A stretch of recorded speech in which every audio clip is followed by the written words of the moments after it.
রাজধানীতে সকাল থেকে সূর্যের দেখা মিললেও কমেনি শীতের তীব্রতা। ভোগান্তিতে স্কুল কলেজের শিক্ষার্থী ও খেটে খাওয়া মানুষ। আবহাওয়ার সবশেষ তথ্য জানাতে যুক্ত হচ্ছেন মাহবুব হাসান রিপন। রিপন, আজকে ঢাকার এখন পর্যন্ত আবহাওয়ার পরিস্থিতি ও জনজীবনের সার্বিক বিষয়ে জানাবেন।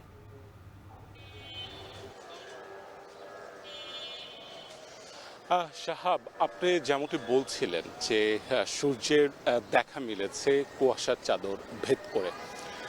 আমরা দেখেছি যে আজকে সকাল থেকে কিন্তু কুয়াশা এবং যে হচ্ছে শৈত্যপ্রবাহ সেটি কিন্তু চলমান ছিল। ঠিক ঠিক সকাল 7টার দিকেই কিন্তু হচ্ছে একটু করে সূর্য কিরণ দিতে শুরু করে এবং কুয়াশার যে চাদর সেটি কিন্তু সরে যেতে শুরু করে। তারপরেই এখন আপনি পুরোদমে দেখতে পাচ্ছেন যে সূর্য বেশ ভালোভাবে উঠেছে, রোদের কিরণটাও আসলে আমরা দেখতে পাচ্ছি। এর ফলে যেটি হয়েছে সেটি হচ্ছে কুয়াশাটা সরে গেছে এবং সকাল 6টার দিকে যে তাপমাত্রা ছিল সেই তাপমাত্রাতে কিছুটা পরিবর্তন এসেছে, অর্থাৎ তাপমাত্রা কিছুটা বেড়েছে। সকাল 8টার দিকে আবহাওয়া অধিদপ্তরের যে বুলেটিন, সেই বুলেটিন থেকে যেটি আমাদেরকে জানানো হয়েছে সেটি হচ্ছে সকাল 7টা থেকে পরবর্তী 6 ঘন্টা কিন্তু মাঝারি ধরনের কুয়াশা থাকতে পারে, তারা এই কথাটি বলছেন।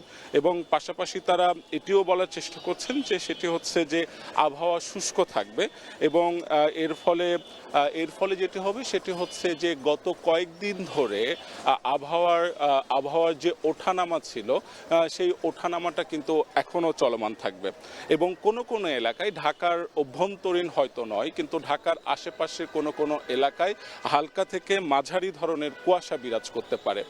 জনজীবনের কথা বলছিলেন, সকাল থেকে আমরা যেটি দেখেছি যে সকালে যখন কুয়াশা ছিল এবং শৈত্যপ্রবাহ যখন 5 থেকে 12 কিলোমিটার বেগে যখন হচ্ছিল তখন কিন্তু মানুষ জুবুথুবু হয়ে কাজের সন্ধানে মানুষ বের হয়েছে এবং বিশেষ করে খেটে খাওয়া মানুষের জন্য সেই সময়টা আসলে অনেক বেশি কষ্টের ছিল। কিন্তু তারা বলছেন যে ঢাকার আবহাওয়ার সকালের এই যে ক্রমাগতভাবে কয়েকদিন ধরে এই পরিস্থিতি বিরাজ থাকার কারণে তারা বাধ্য হয়ে কাজে নামছেন এবং পরবর্তীতে রোদ ওঠার পরে কিন্তু মানুষ কিছুটা স্বস্তি বোধ করছে যে তারা কাজে যেতে এবং বিভিন্ন স্কুল কলেজে বাচ্চারা কিছুটা স্বস্তি বোধ করছে আবহাওয়ার পরিবর্তন হওয়ার জন্য, তাপমাত্রা কিছুটা বাড়ার জন্য। এই ছিল আমার কাছে সবশেষ। সাহেব, শীতে ঢাকার পরিস্থিতি জানাতে আমাদের সঙ্গে যুক্ত ছিলেন মাহবুব হাসান রিপন।